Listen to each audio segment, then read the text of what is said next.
Before we start, tell me where you're listening from, because tonight's stories hit different depending on where you are. Some of you are safe, some of you aren't, and some of you probably shouldn't be listening to this alone. Let's begin. Story. Mile marker 42. The desert doesn't feel empty at night. It feels like it's waiting. I was somewhere between nowhere and nowhere else. Nevada stretch. Long straight road. No lights for miles. No signal. Just me, the truck, and the hum of tires eating asphalt. I remember checking the clock. 2:17 a.m. That's when the CB cracked. Not static. Not chatter. Just one voice. Low. Close, like he was sitting in the passenger seat. Driver, you missed it.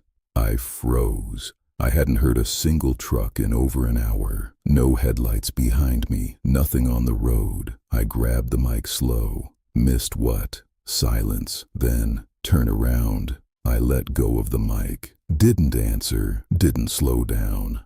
I've been driving long enough to know you don't play games out here, especially not at night. I told myself it was bleed over, old signal bouncing around, but my eyes kept drifting to the mirror. Nothing there, just darkness, the kind that feels thick, like it's hiding something. 5 minutes later, I saw it. Mile marker, bent, like something hit it. Hard, I don't know why, but I slowed down, just enough to look. That's when the CB clicked again.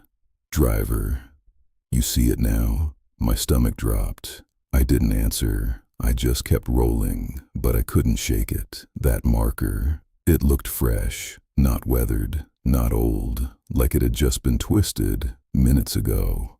I drove another 10 miles before I realized something was wrong. My mirrors didn't look right. The road behind me, it was too dark, even for the desert. No reflection, no horizon line, just black, like the world ended 10 feet behind my trailer. I leaned forward, adjusted the mirror, still nothing. Then, movement, low, close to the ground, something crawling, fast, keeping pace with the truck. I blinked. It was gone. I told myself I was tired.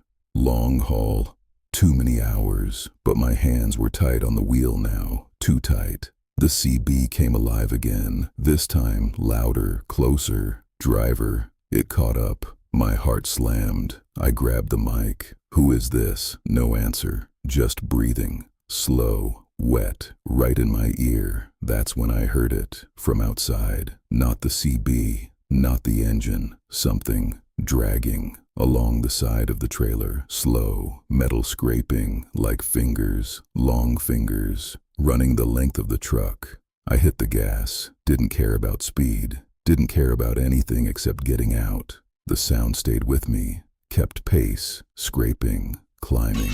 Then it stopped, dead silent. I checked the mirror again, and I wish I hadn't, because this time it wasn't behind me. It was on the trailer, standing upright, too tall, head tilted, watching me. Those arms, they weren't right, too long, hanging past its knees, swaying with the movement of the truck. The CB whispered, "Don't stop." I didn't check anything, didn't slow down, just drove, white-knuckled, eyes forward, because I knew if I looked again, it would be closer. The next town showed up like a miracle. Lights, gas station, people. I pulled in fast, too fast, jumped out, didn't even shut the truck off. I ran straight to the back, heart pounding, ready to see claw marks, damage, something. There was nothing, no scratches, no dents, nothing on the trailer, nothing on the road, just quiet. I stood there, trying to breathe, trying to make sense of it. That's when the CB crackled one last time, from inside the cab. Soft, almost amused. Driver. I turned slowly. The door was still open, the mic hanging, swaying. You stopped. I never finished that route, never went back through that stretch, and I don't drive desert roads at night anymore. Because every once in a while, when it's quiet, when there's no signal, no lights, no one else around, the CB still clicks, and sometimes I hear it breathing. If you drive at night, you already know. Some roads don't stay empty. I shouldn't have stopped. I don't pick people up anymore, not after that night. I used to. Every once in a while, you see someone out there, middle of nowhere. You think, maybe they just need help. But that road, that desert road, changed that for me. It was late, just after midnight. Rain was coming down hard, not normal for out there, but it hit fast, like a wall. Visibility dropped, road turned slick, nothing but my headlights and black sky. I remember thinking, I should have stayed on the main highway, but I was already committed. Then I saw him, standing on the shoulder, just outside the reach of my headlights. Hood up, head down, soaked from the rain. He didn't wave, didn't move at all, just stood there, like he'd been waiting. I slowed down, told myself not to. I actually said it out loud. Don't do it. But something about it, that rain, that empty road, I stopped. He walked up to the passenger door, slow, steady, never looked up. I leaned over, unlocked it. The second he opened that door, I felt it. Something wasn't right. He climbed in, shut the door, and just sat there. Didn't say thank you, didn't ask where I was going, just breathing, slow, calm. I pulled back onto the road. After a minute, I tried to break the silence. You all right? Nothing. He just nodded, still looking straight ahead. The cab was dim, just dash lights and flashes of lightning outside. I glanced over at him. His clothes were dark, soaked. At first I thought it was just the rain, but then lightning hit, and for just a second, I saw it clearly. His shirt wasn't wet from rain. It was stained, dark, thick, blood. I looked back at the road fast. Heart started pounding, trying to convince myself I saw it wrong, but I knew I didn't. I reached over, turned the radio on. Static at first, then a voice cut through. Authorities are searching for a suspect. I froze. In connection with the murder of a family of 4, my hands tightened on the wheel. Last seen near Route 19, approximately 20 miles south. That was exactly where I picked him up. I didn't look at him. I couldn't. The radio kept going. Suspect described as male, thin build. Then I heard it, a sound from the passenger seat. Not talking, not movement, a quiet laugh. I turned my head, slow, and he was looking at me now, smiling. Same smile you only see once and never forget. I didn't hit the brakes. I didn't say anything.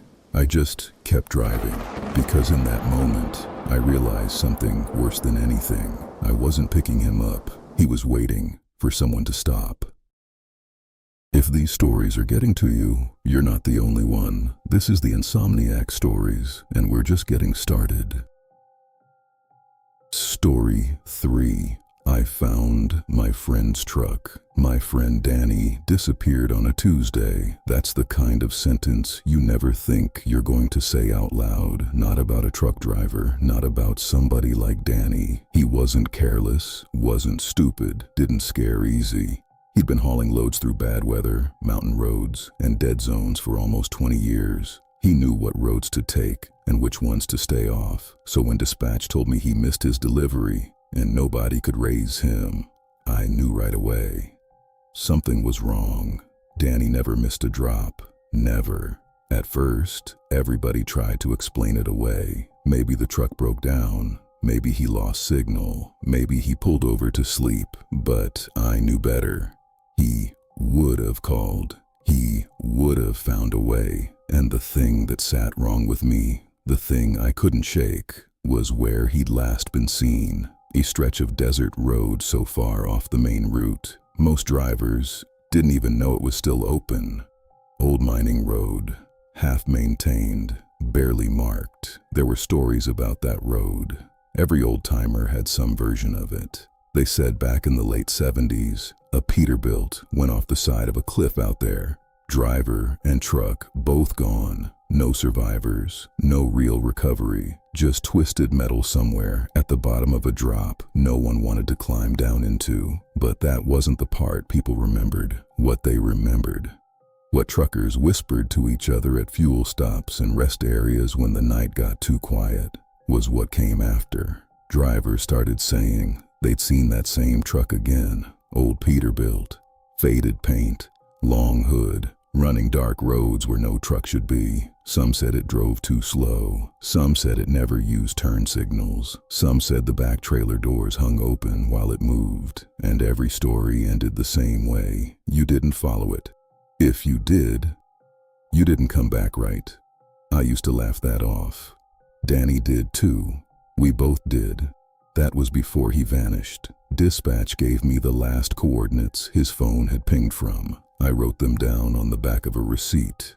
Didn't tell anyone where I was going. Didn't ask permission. I just got in my truck and drove. It was near dark by the time I hit the turnoff. I almost missed it. Just a cracked sign half buried in sand and brush. The road itself looked wrong. Too narrow. Too quiet. Like it hadn't been used in a long time, but somehow still expected traffic. My headlights reached out over broken pavement and rock. Nothing but desert on both sides. No houses, no lights, no signal. The deeper I went, the more I started feeling like I shouldn't be there. Not because of some ghost story, because the whole place felt abandoned the wrong way. Like people didn't leave it. Like something made them. About 30 minutes in, I saw tire tracks cutting off toward the shoulder, fresh enough to matter. Big rig tracks. My stomach dropped. I slowed down and followed them with my lights. They veered off toward a patch of flat dirt and rock just above a wash. And that's where I found Danny's truck. Driver's door open, engine off, lights dead, just sitting there in the dark, like someone had parked it and walked away. I pulled in behind it and killed my engine. The silence hit me so hard it made my ears ring. I grabbed my flashlight and got out. Danny, nothing. I called again. Still nothing. Wind moved through the brush, somewhere out in the dark. But that was it. When I got to the cab, I saw the first thing that made the hair stand up on the back of my neck. The inside wasn't wrecked. It wasn't the scene of a struggle. It looked almost normal. Coffee cup in the holder, his logbook open, keys gone, but the sleeper curtain had been ripped halfway down, not torn clean, yanked like somebody grabbed it hard. I climbed up into the cab and swept my flashlight around. That's when I saw the blood. Not a lot, just enough. A smear on the inside of the passenger door, a streak across the edge of the dash, and one dark handprint on the outside of the sleeper wall. Fingers dragged down like someone lost their grip. I remember standing there, flashlight shaking in my hand, trying not to let my mind go where it wanted to go. I kept telling myself the same thing. Maybe he's hurt. Maybe he wandered off. Maybe he's still out there. But the desert around me felt too big for that. Too empty. I got back down and started checking the ground. I found Danny's footprints. One clear set leading away from the truck. And beside them, another set. At first I thought it was another driver. Then I looked closer. The second prints were wrong. Too deep in places, too far apart. Like whatever made them had longer legs than it should have. And they didn't walk beside Danny's prints. They crossed over them, back and forth, like something had been circling him.